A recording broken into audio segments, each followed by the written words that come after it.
Hello, everyone. Um, Thank you for having me. Today we're going to talk about HTTP, and in fact, I'm going to try to convince you not to use HTTP clients when it comes to microservices.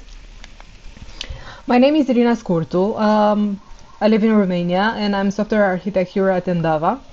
I write articles from time to time on my blog, and today we're going to talk about monoliths and microservices, HTTP calls, RPCs through queues, and about messaging as a concept, and MQP as a protocol. First of all, we cannot talk about microservices without talking about monoliths. So the monolith is self-contained, a single code base, single deployable unit, and life is very easy for developers because all the dependencies are in our code. Whenever we need something, you just go there, you instantiate that something, and pretty much this is it. You do not need anything else. More than that, it's a single technology stack, which means if your monolith is in C#, all the monolith will be in C#.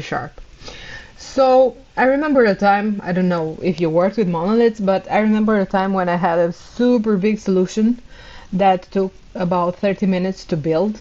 And it was a very easy life for us just because in 30 minutes you had plenty of time to go grab a coffee and talk with your colleagues.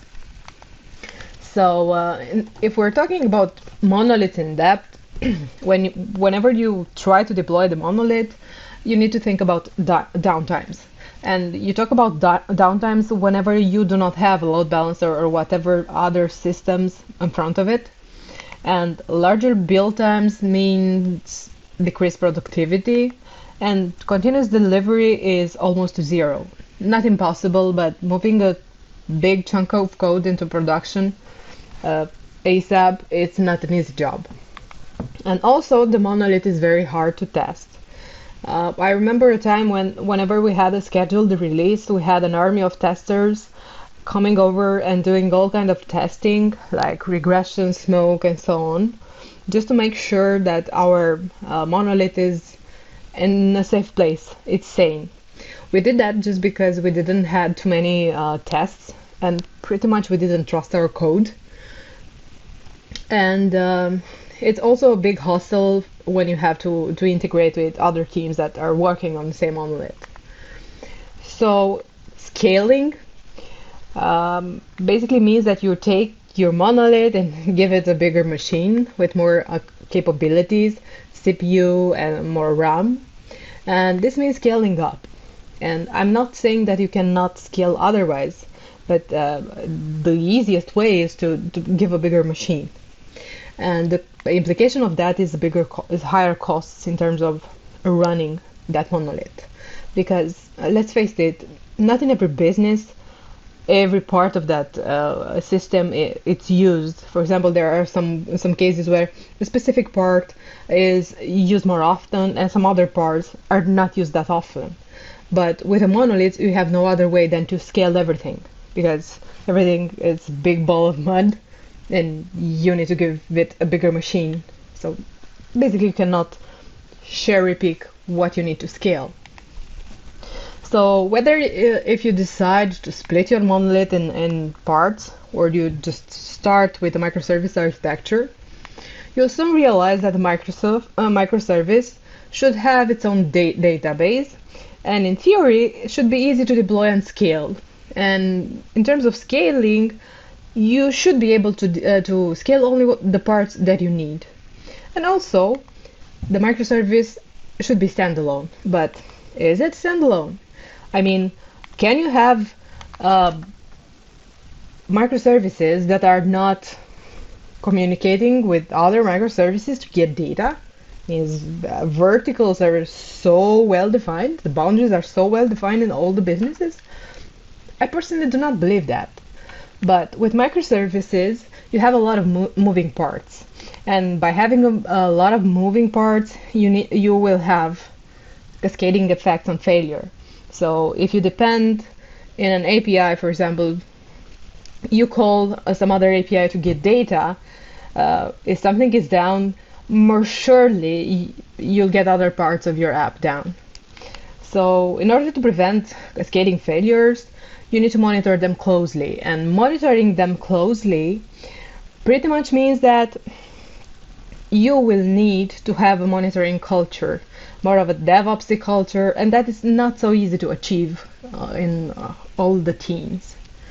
So you have this scenario. It should be independent units, but soon to realize that these independent units are not so independent anymore, and you need to make some additional calls to get data. And as soon as the business evolves, you need to do some more other calls, and you'll soon end up with something like that, or maybe something like that, which it's not easy to manage, even if in theory it should be, because you have independent units, right? But as a fun fact, do you know that Amazon calls 150 APIs to build a single page? And that Netflix services 5 billion requests per day. And from these, 97.7 are internal, so API to API, which is exactly what we're going to talk today. So when you first start with microservices, no matter if it's a greenfield project or you just split your monolith, the first step that you take and you approach is HTTP. The easiest way to do is to create HTTP clients, maybe distribute them in a way, maybe with NuGet packages or some other ways, but you will do sync calls. And HTTP sync calls are very familiar in terms of an API issues a request, that request is processed, and you get a response back, and you're very happy. And nothing bad so far, but what happens if you do not get a response back? What do? First of all, you're sad, but second of all, I think you need to add some extra work in there. Maybe you need to retry the request, or maybe you need to treat that request in a specific way. So I know some might say it's perfectly fine to use sync HTTP calls and implicitly HTTP clients between microservices. But how do you handle timeouts? Well, timeouts need to be treated separately in terms of, okay, if you get a timeout, do you retry? And if you do retry, how many times do you retry? After how long? And so on and so forth, because you cannot retry indefinitely. You need to decide, okay, now I'm going to stop because it's clear that that service is not available and I'm not going to get a response back. So how about reliability of the web that you're creating between your microservices? Retry policies and all the patterns that comes with it, like bulkhead, circuit breaker, and so on. That's a different story, and maybe it's not that easy to grasp. How about code coupling? I mean, distributing a NuGet package for clients, and usually those HTTP clients have a little bit of logic in there because it's easy to squeeze in.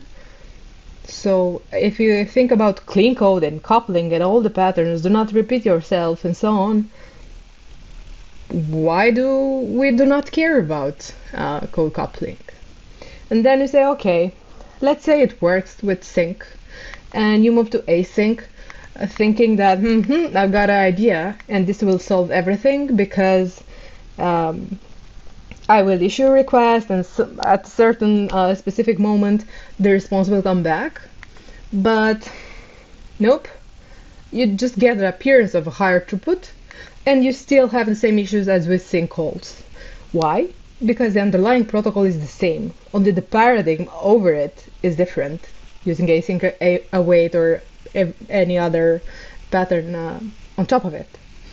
But if you look at this example, you'll see that it's a 20 seconds time span where I'm pushing an I towards an API, and this is the issuing party. And we'll see at the end how many of these, how many requests we're gonna push through. And in the end, a kind of measuring throughput. That's the number of requests that we managed to push in 20 seconds time span.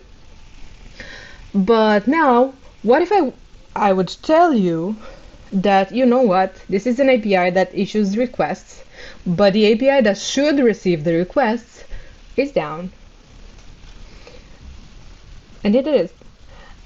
Because there is no one on the other side listening for these requests. So in this case, our system is not reliable.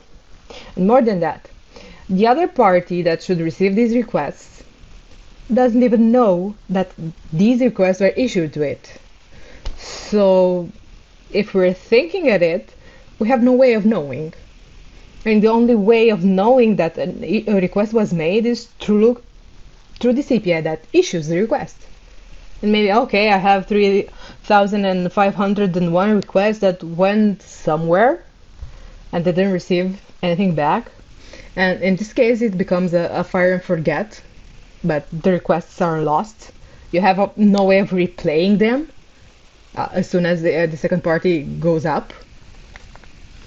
So HTTP in general is synchronous by nature, and it makes a new TCP connection for each request. And also you'll have no retries out of the box. And if you need to retry something, you need to use Poly, for example, as a library to implement the retrying strategy that you need.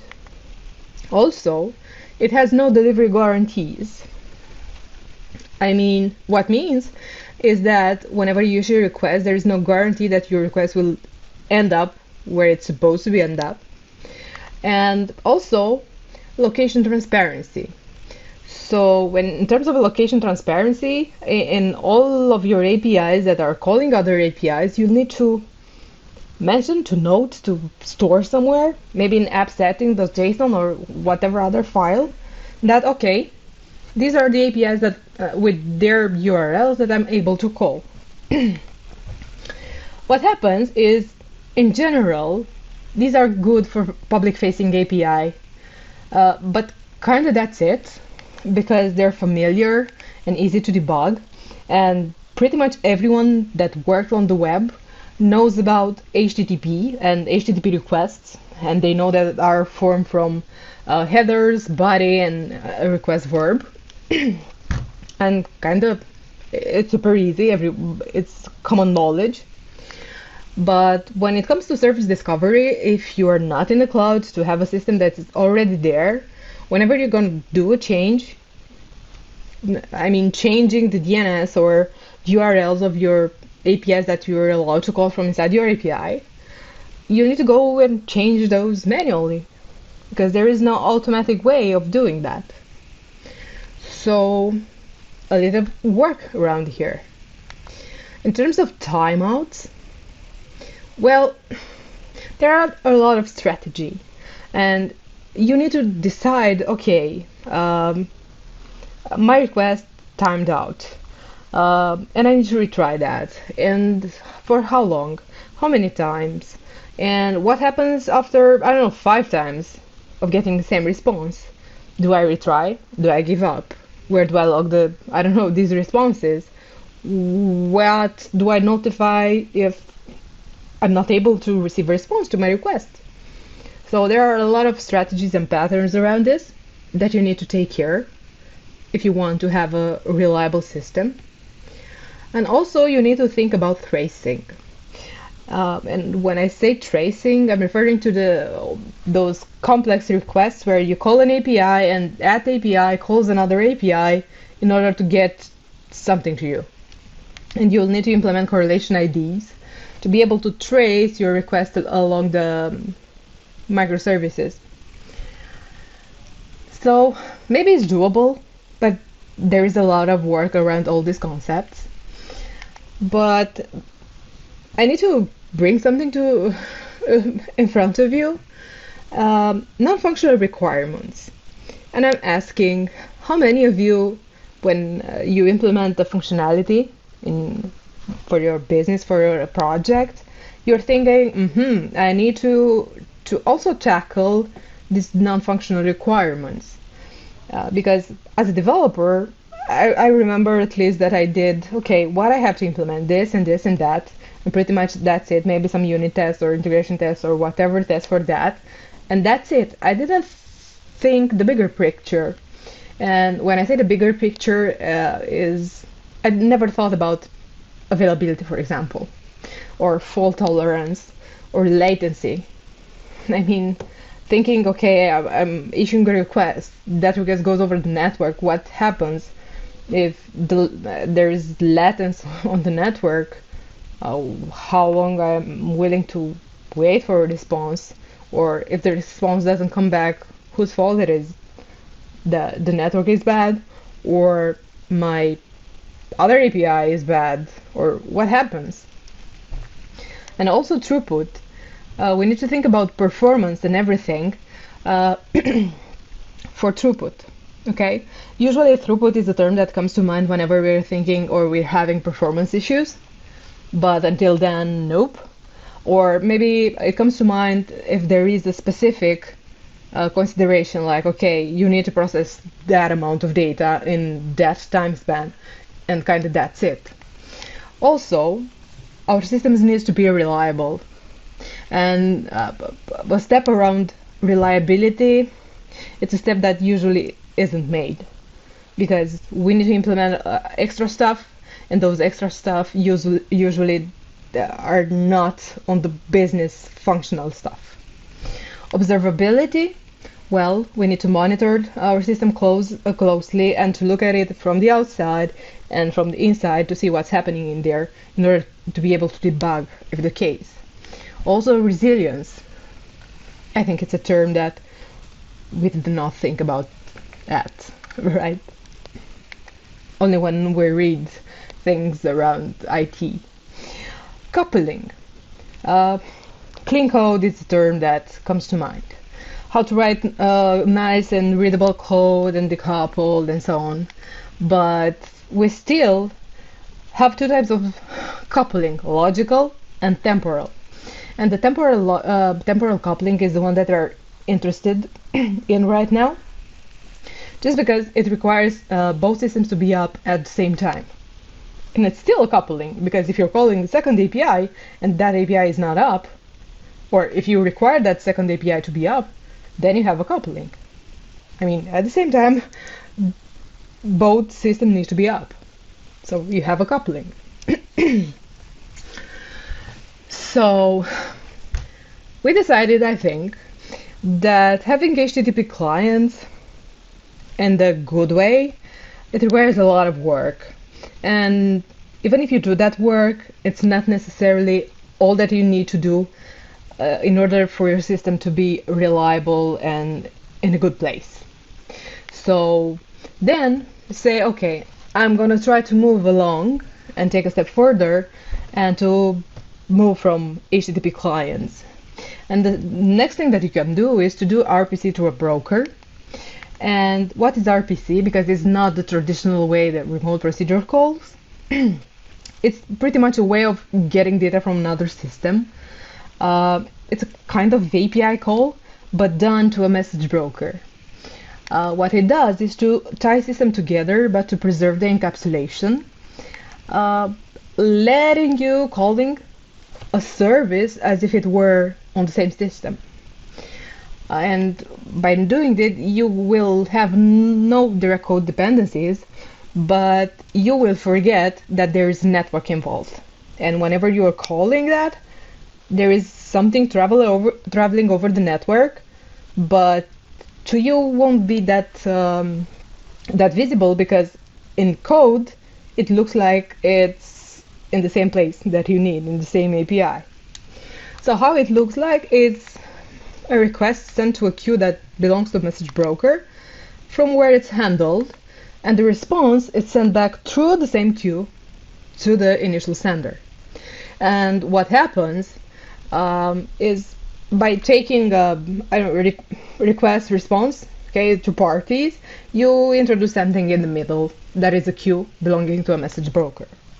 And we're gonna see to the client side, there will be the same scenario, like 20 seconds time span, an I sent that is increased, And on the server side, you'll see there that there's a server awaiting for requests. So the server is the one that processes the requests. And what will happen, first of all, yeah, it's a sync. We're going to look at the throughput first of all, and then we're going to talk a bit about reliability. Okay, cool. So 5,586 messages in a 20 seconds time span, which is a bit almost double than with traditional HTTP requests. It's made on the same machine, so there is no difference in compute power and so on. So as you see, it's sync. So the server received the requests and responded back to the client, which is pretty much the same traditional way of request response, right? And now, what would happen if the server went down? Those requests wouldn't have been lost. So you increase the reliability by adding a message broker in the middle. What you gain versus what you lose. First of all, you do not lose the requests in case something happens with the processing party. And if you need to process more, you can add more processors. And you can apparently spread the load for whatever you have to compute there. The deal is that you need to match the request with the response because it's still synchronous. So each message you will send to an RPC through a broker will have an identifier, right?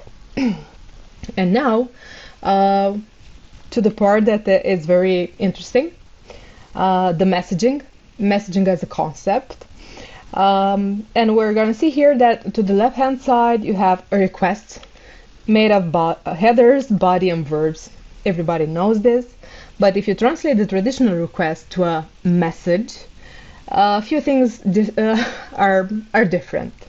So a message has a body, which in the letter world is the content of the letter, the actual thing that is written inside.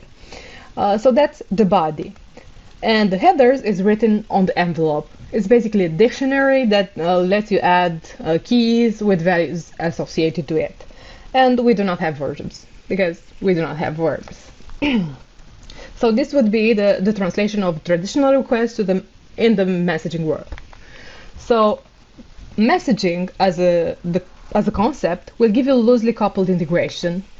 It won't require both systems to be up, so no more temporal coupling.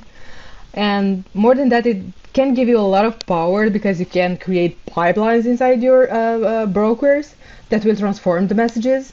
I don't know, removing extra properties or computing something and adding to the message and so on. These are called enrichers. And another thing to note is that messaging systems trade consistency for availability, but they increase reliability of your system. And I need to mention the fact that even if you have a lot of wins by using messaging, it will also introduce complexity. And having a already complex system, if you come and add messaging on top of it, it will make it even more complex. But more complexity doesn't mean bad, because that complexity would also come with a lot of benefits. And you need to decide if it works your scenario. But let's have a look at the demo. So what happens here is sending an I, the same scenario, 20 seconds time span, and an I that is getting increased. I'm using RabbitMQ as an underlying message broker. And if you look at the number, you'll see that we already passed the highest throughput we got before. And super huge number, a lot of messages.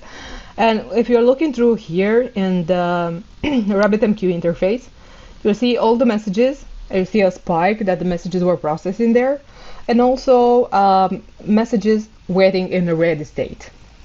So a client, in a way, pushed the messages or requested something, if we were to compare to the previous approach, but nothing was there to process them.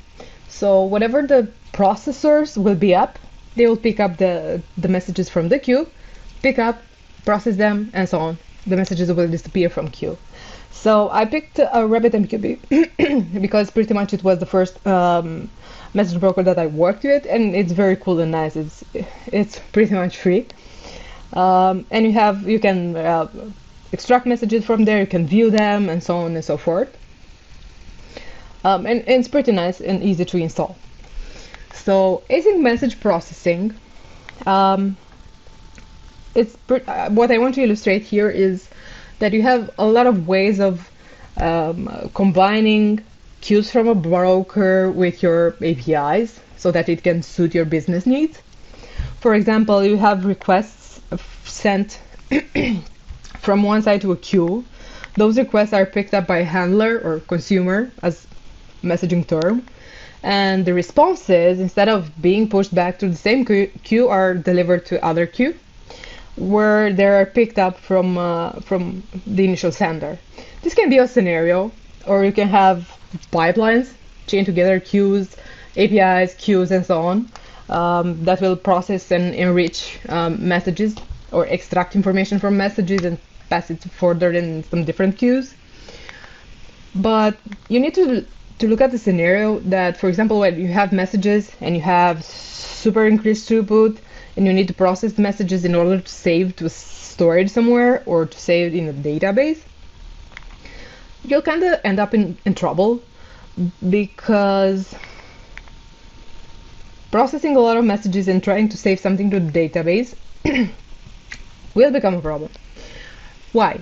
The problems with increased throughput and ability of processing the request faster, and of course increased reliability, is that you move issues to some other subsystem, and in our case the subsystem is the database. We all know that the connection pool for the database is scarce, is limited. So if you have 10,000 requests that you need to process and insert at once in a database, you might end up in trouble. So in order to address that, you will need to maybe batch process the messages, or maybe add a semaphore, or maybe, I don't know, find some other mechanism of resolving the issues that was just introduced. So all in all, why use the messaging system no matter what with microservices? Because that's all the point. First of all, I think it's super important that you will get increased throughput, and the numbers, I think, talk by themselves. And another thing that it's worth mentioning is that for the elasticity, you can add more consumers or remove consumers in order to have, let's say, local scalability. So I call this elasticity because you won't need a bigger machine. You have on the machine more consumers that will process more messages. So in a way, you spread the load to more consumers. More than that, you have a lot of utilities that are brought along with the messaging concept. Flexibility, you have sky is the limit because you can create pipeline and everything. I think it's there. You'll have increased throughput, which is super nice, because some businesses also require increased throughput with the amount of data that it's getting bigger and bigger. Scalability, the local one. Performance, agility, and fault tolerance out of the box. And when we're talking about tools and frameworks or systems that are available for us to use, there are plenty of them. I will just note a few.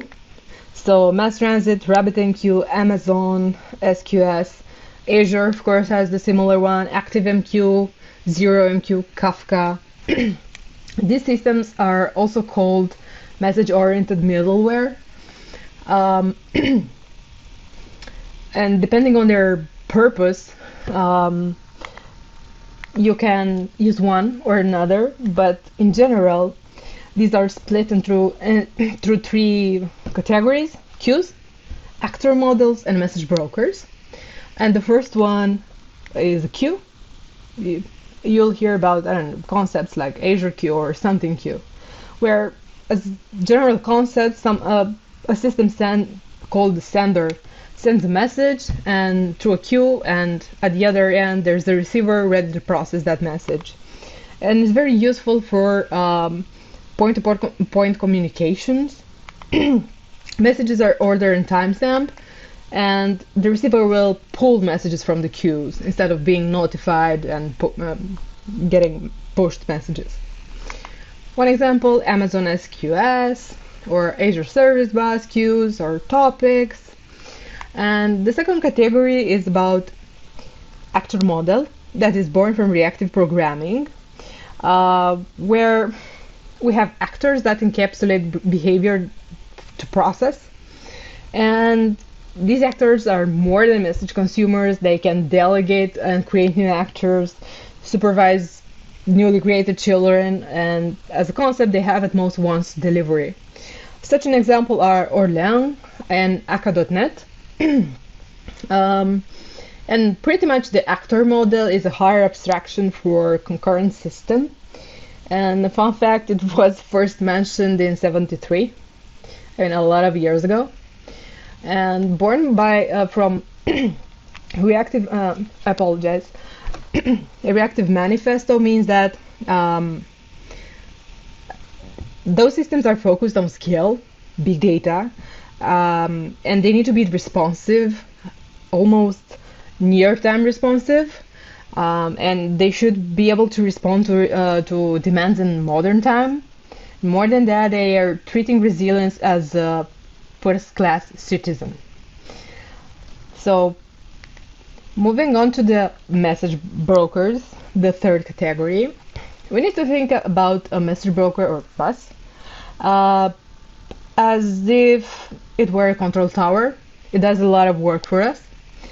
It controls where to send messages depending on the rules that we set there, and gives permission to message to go through a queue or another queue and so on. So what happens in message broker is that we have processes that send message to a name queue or a topic. We can have one or many consumers for a specific queue or topic, and this message broker handles this connection very well. More than that, so we do not need to do anything when the clients disconnect. They handled it. And more than that, they have a concept, a very cool concept called dead letter queue or poison queue. You'll hear the same term, where depending on your rules and on the message broker, you can decide to send messages.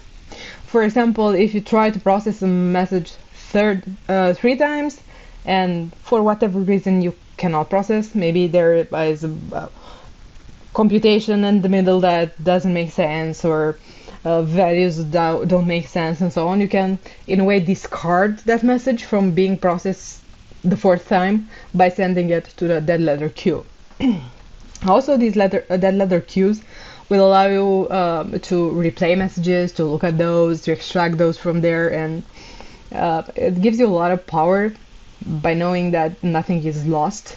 You decide when you discard something from being processed by sending to a dead letter queue.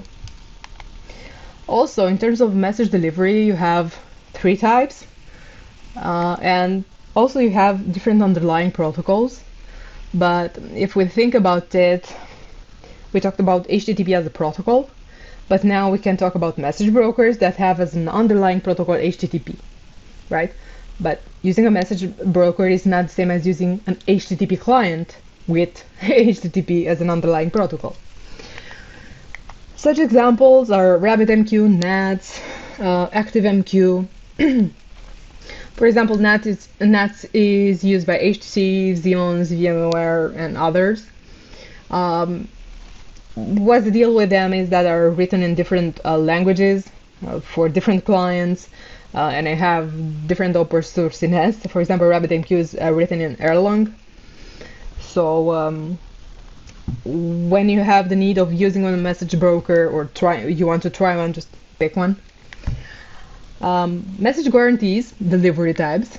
We have exactly once, which means that a message will be processed exactly once. At least once, or at most once. So depending on the scenario you have and the processing needs, you might need to find a message broker that supports one of specifically one of these, right? Because they usually come with a default, and if the default it doesn't suit you, you'll need to do some tweaks in terms of message or ordering and so on. But if we're talking about protocols and delivery types, we need to talk about AMQP, or Advanced Message Queuing Protocol. That is async by nature, and unlike HTTP, has guaranteed message delivery.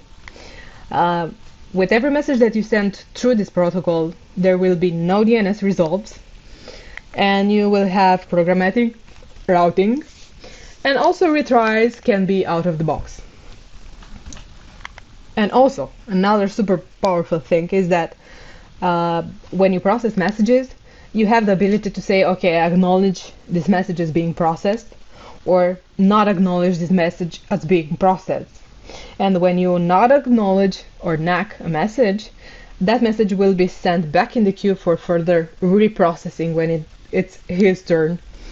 But this ACK or NAC, it will allow also to send to the dead letter queue, depending on the rules that you have. Cool concept that I find very useful is the channel. What means a channel is that if you look at this picture with external colors and wiring in the middle, think about the colors outside as being a connection, as you are used to the database and so on. And the wiring are the roads that allow data to be passed back and forth with in the same connection. So single connection, many data back and forth in the same connection, which makes it very powerful. For example, I had Azure Service Bus, and we were using HTTP as an underlying protocol. And when we switched to AMQP, we basically doubled the throughput.